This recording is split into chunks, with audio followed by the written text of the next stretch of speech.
আব্বা, আমাকে পড়াশোনা করতে আর ভালো লাগছে না, আমি কাজে যাব। এই তুই কি বলছিস?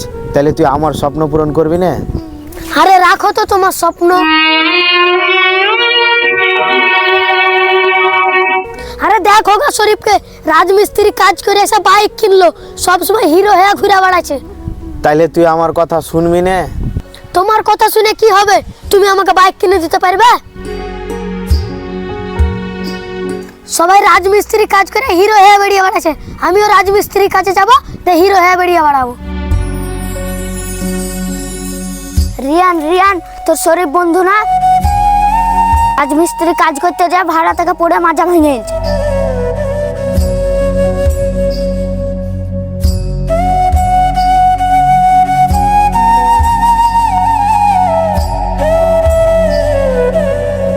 দেখলি তো বেটা, রাজমিস্ত্রি কাজ কতটা খারাপ।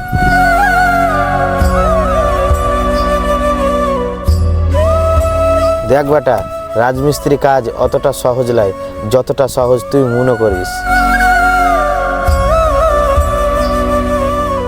যারা রাজমিস্ত্রি কাজে যায় তারাই বুঝে রাজমিস্ত্রি কাজ কতটা কষ্টের।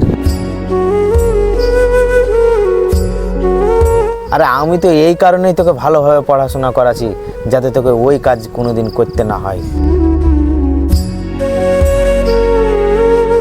তুই এইসব চিন্তা মাথা থেকে দূর কর আর ভালোভাবে পড়াশোনা কর, দেখবি একদিন তুই ঠিকই কামিয়াব হবি। দেখ বেটা, কোনো বাপ মাই তার ছেলের খারাপ চায় না। আমি যেটা করি তোর ভালোর জন্যই করি। ঠিক আছে আব্বা, এবার থেকে আমি মন দিয়ে পড়াশোনা করবো, তুমি যা বলবে আমি তাই শুনবো।